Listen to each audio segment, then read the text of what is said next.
আমি আর সেই ইতিহাসে গেলাম না, কিন্তু এখন পার্বত্য চট্টগ্রাম নিয়ে ইন্ডিয়ার পরিকল্পনাটা কি?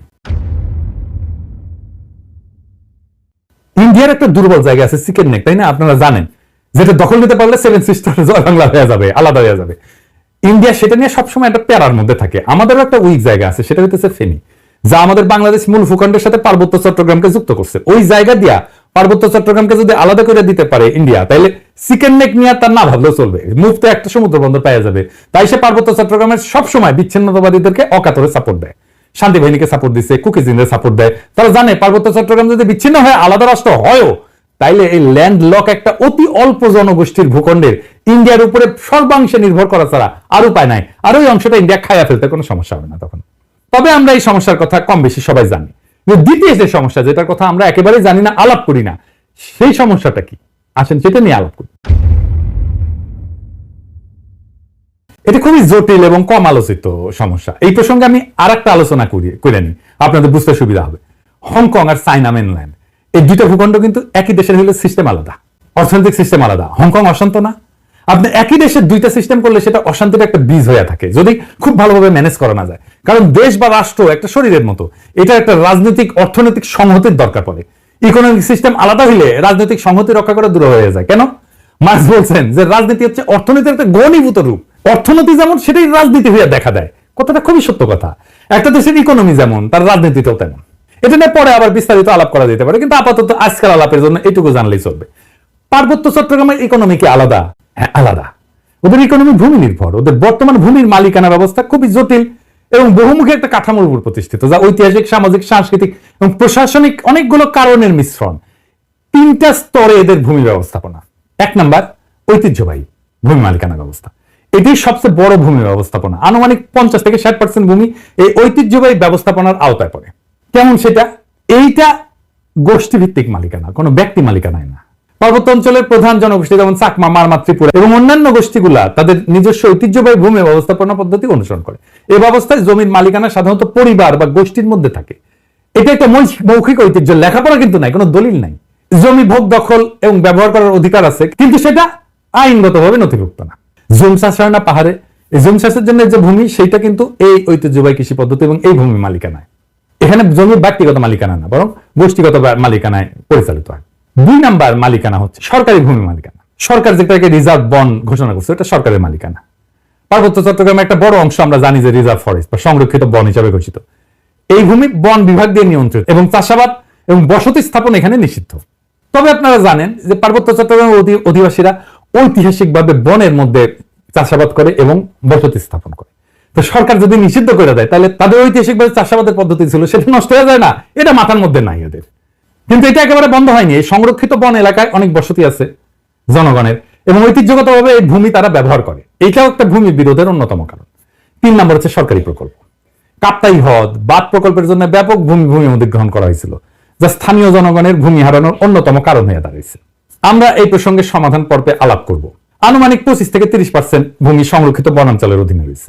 আর আইনগতভাবে নথিভুক্ত মালিকানা, যেটা আমরা সমতলে দেখি আর কি, জমি রেজিস্ট্রি, দলিল, এটা দেখি না, এইটা পর্সা টর্সা এগুলো দেখি না, পাকা দলিল। কিছু কিছু এলাকায় ব্যক্তি বা গোষ্ঠী তাদের জমির দলিল নথিভুক্ত করে ফেলছে, তবে এটা খুবই সীমিত এবং এটা সবসময় সমস্যাযুক্ত, কারণ অনেক জমির মালিকানার বিষয় সরকারি রেকর্ড, স্থানীয় ঐতিহ্যবাহী নিয়মের মধ্যে তো সংঘাত আছে, তাই না? এইটা ধরেন 10%-এর মতো। এই ভূমি ব্যবস্থাপনার মূল সমস্যাটা কি? সমস্যা হচ্ছে যে পার্বত্য জনগোষ্ঠী তাদের এই ঐতিহ্যগত নিয়মে জমি ভোগ দখল করলেও সরকারি আইনে তো স্বীকৃত না এটা। তারপর ধরেন উন্নয়ন প্রকল্প, যেমন কাপ্তাই জল বিদ্যুৎ কেন্দ্র এবং সমতলে অনেক মানুষ আসছে পার্বত্য অঞ্চলে, ফলে স্থানীয় জনগণের জমি হারানোর ঘটনা ঘটছে। আবার আরেকটা জিনিস বললাম যে রিজার্ভ সংরক্ষিত বন এবং কৃষি জমি নিয়ে যে সংঘাত, ওইখানে তারা বসতি স্থাপন করে, ওখানে কৃষি কাজ করে। সমতলের অনেকে বলে যে আমরা কেন পার্বত্য চট্টগ্রামে গিয়ে জমি কিনতে পারবো না, ওরা তো এসে সমতলে জমি কিনতে পারবে। সমস্যা বুঝছেন তো? আপনি কার কাছ থেকে জমি কিনবেন? দলিল তো নাই। দলিল তো মুখে মুখে। মালিকানা তো ব্যক্তির না রে ভাই, মালিকানা সামাজিক এবং প্রায় 60% জমির মালিকানা এরকম। এই বাস্তবতাটা তো বুঝতে হবে। এই সমস্যার সমাধান ওয়ান কান্ট্রি টু সিস্টেম ব্যবস্থা আমাদের চালাতে হবে ততদিন পর্যন্ত, যতদিন না ব্যাপক সংখ্যাগরিষ্ঠ পাহাড়িরা এই সিস্টেম বদলানোর জন্য দাবি না করে। আমরা এই ব্যবস্থার জন্য হংকং এর অভিজ্ঞতা, স্কটল্যান্ড, উত্তর আয়ারল্যান্ডের অভিজ্ঞতা কাজে লাগাতে পারি। এইটা করে ঐতিহ্যবাহী ভূমি ব্যবস্থাকে আইনি স্বীকৃতি দিতে পারি এবং পুরো পার্বত্য চট্টগ্রামকে আমরা গ্রিন ইকোনমির আওতায় আনতে পারি। তাহলে আমাদের এই ওয়ান কান্ট্রি টু সিস্টেমটা ভালোভাবে বাস্তবায়ন করা যাবে। অর্থনৈতিক উন্নয়ন আর স্বাতন্ত্র্য দুই লক্ষ্যই অর্জিত হবে। পার্বত্য চট্টগ্রামে ব্যাপক অর্থনৈতিক উন্নয়ন করলে পাহাড়িদের আয় আর জীবনযাত্রার মান বাড়িলে বেশিরভাগ সমস্যার সমাধান হয়ে যাবে। আসলে এই গ্রিন ইকোনমিটা কি আর কিভাবে এটা ইমপ্লিমেন্ট করা যায় সেটা দেখি বাস্তবায়ন করা। গ্রিন ইকোনমি হলে এমন একটা অর্থনৈতিক ব্যবস্থা যা পরিবেশকে রক্ষা করবে, টেকসই উন্নয়নকে প্রাধান্য দেবে এবং এইটাই প্রাকৃতিক সম্পদের সঠিক ব্যবস্থাপনা, পরিবেশ বান্ধব প্রযুক্তি ব্যবহার এবং সবুজ কর্মসংস্থান তৈরির মাধ্যমে অর্থনৈতিক উন্নয়ন এবং পরিবেশ রক্ষার মধ্যে একটা ভারসাম্য আনবে। এবং আমরা পার্বত্য চট্টগ্রামকে যদি একটা সংরক্ষিত এলাকা বলে ঘোষণা দিয়ে গ্রিন ইকোনমির আওতায় নিয়ে আসি, তাহলে অনেকগুলো সুবিধা পাওয়া যাবে। স্বাতন্ত্র্য রক্ষা তো হবেই, পাশাপাশি অর্থনৈতিক উন্নয়ন সম্ভব হবে। সুবিধাগুলো এক এক করে আলোচনা করি। যেমন ধরেন, প্রাকৃতিক সম্পদের সংরক্ষণ করা যাবে। সংরক্ষিত এলাকায় অরণ্য, বন্যপ্রাণী এবং জীববৈচিত্র্য রক্ষার জন্য সঠিক ব্যবস্থাপনা গড়ে তোলা সম্ভব হবে এবং এর ফলে টেকসই একটা বন ব্যবস্থাপনা, যেটাকে সাস্টেনেবল বন ব্যবস্থাপনা বলা হয়, এবং পানি সংরক্ষণ, কার্বন নিঃসরণ হ্রাস করা যাবে এবং পরিবেশ বান্ধব কর্মসংস্থান তৈরি করা যাবে। কি কিভাবে? ধরেন, ইকো ট্যুরিজম, জৈব চাষাবাদ, প্রাকৃতিক পণ্য উৎপাদন এবং স্থানীয় কারুশিল্পের মাধ্যমে স্থানীয় জনগণের জন্য কর্মসংস্থান সৃষ্টি করা যাবে। পরিবেশ বান্ধব উদ্যোগ নেওয়া যেতে পারে, যেমন সৌরশক্তি প্রকল্প, জৈব প্লাস্টিক উৎপাদন প্রকল্প, এগুলো তৈরি করা যেতে পারে। এবং যেহেতু আমরা এখানে কার্বন নিঃসরণ কমাবো, তাই আন্তর্জাতিক সহযোগিতা পাওয়া যাবে প্রত্যেকটা প্রকল্পে। শুধু আন্তর্জাতিক সংস্থার সাহায্য, টাকা পয়সায় না, প্রযুক্তিগত সহায়তাও নেওয়া যাবে এবং পরিবেশ বান্ধব ট্যুরিজম গড়ে তোলা যায়। এখন যে ট্যুরিজম আছে এটা পরিবেশ বান্ধব না, এটা আয়ের একটা গুরুত্বপূর্ণ উৎস হতে পারে। আর সামাজিক উন্নয়ন, জনসাধারণের, যেমন ধরেন স্থানীয় জনগণের শিক্ষা, স্বাস্থ্য এবং আর্থিক অবস্থার উন্নতির জন্য প্রকল্প নেওয়া যেতে পারে, যেটা তাদের জীবিকার বিকল্প উৎস হিসেবে কাজ করবে। যারা বনাঞ্চলে কাজ করতেছে, যারা বনাঞ্চলে আবাদ করতেছে বা বাসস্থান করতেছে, তাদের জন্য একটা বিকল্প, একটা কর্মসংস্থানের উৎস আমাদের খুঁজে বের করতে হবে। এবং স্বাতন্ত্র্য রক্ষার জন্য এই প্রত্যেকটা প্রকল্পে স্থানীয় সম্প্রদায়ের অংশগ্রহণ নিশ্চিত করতে হবে। স্থানীয় জনগোষ্ঠীকে সিদ্ধান্ত গ্রহণ এবং ব্যবস্থাপনা অংশীদার করে ফেলতে হবে। তাদের ম্যানেজমেন্টে পার্টিসিপেশন ছাড়া আমরা কোনো কাজ করব না। তাদের সাংস্কৃতিক ঐতিহ্য এবং জীবনযাত্রাকে সম্মান জানায় উন্নয়ন পরিকল্পনা করতে হবে সবসময়। সংরক্ষিত এলাকাকে বিভিন্ন জোনে ভাগ করা যেতে পারে। যেমন ধরেন, কোর জোন, যেটা সম্পূর্ণ সংরক্ষিত এলাকা, যেখানে মানুষের প্রবেশ সীমিত থাকবে। বাফার জোন, যে কিছু নিয়ন্ত্রিত কার্যক্রম, যেখানে ইকো ট্যুরিজমটা চালাবো।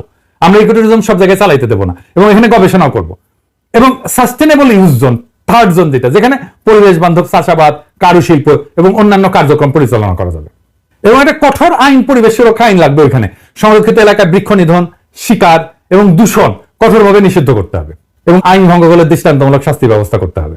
এবং আমরা পুরো সিস্টেমটা ঠিক মতো চলতেছে কিনা এটার জন্য প্রযুক্তির ব্যবহার করবো, ড্রোন লাগাবো, স্যাটেলাইট ইমেজ ব্যবহার করবো, যে সংরক্ষিত এলাকায় সার্বক্ষণিক আমরা নজরদারি করবো যে কেউ আমাদের এই পরিবেশের ক্ষতি করতেছে কিনা। এবং এই অঞ্চলে আমাদের একটা গবেষণা এবং ডকুমেন্টেশনের একটা শক্তিশালী সিস্টেম রাখতে হবে, যে সংরক্ষিত এলাকায় জীববৈচিত্র্য, সম্পদ এবং পরিবেশগত অবস্থা নিয়মিত এটা ঠিক থাকতেছে কিনা, এটা নিয়মিত গবেষণার মাধ্যমে পর্যবেক্ষণ করা হবে। আর আসেন কাপ্তাই লেক এলাকা। এই যে কাপ্তাই লেকটা করা হয়েছে, জানেন এখানে কত মেগাওয়াট বিদ্যুৎ হয়? 230 মেগাওয়াট মাত্র। এটা গোটা বাংলাদেশের চাহিদার মাত্র 5%। এই যে 5% বিদ্যুৎ, তার জন্য কত বড় সমস্যা আমরা তৈরি করছি। আমরা যদি ঘোড়াশাল বিদ্যুৎ কেন্দ্রের কথা চিন্তা করি, ঘোড়াশাল বিদ্যুৎ কেন্দ্র 950 মেগাওয়াট বিদ্যুৎ উৎপাদন করে, তার মানে 4 গুণ এই কাপ্তাই লেকের চাইতে। তাইলে আমি এটা আসলে রাখবো কেন? এই কাপ্তাই বাঁধ ভেঙে দিয়ে আমরা জমি উদ্ধার করলে কি সমস্যা?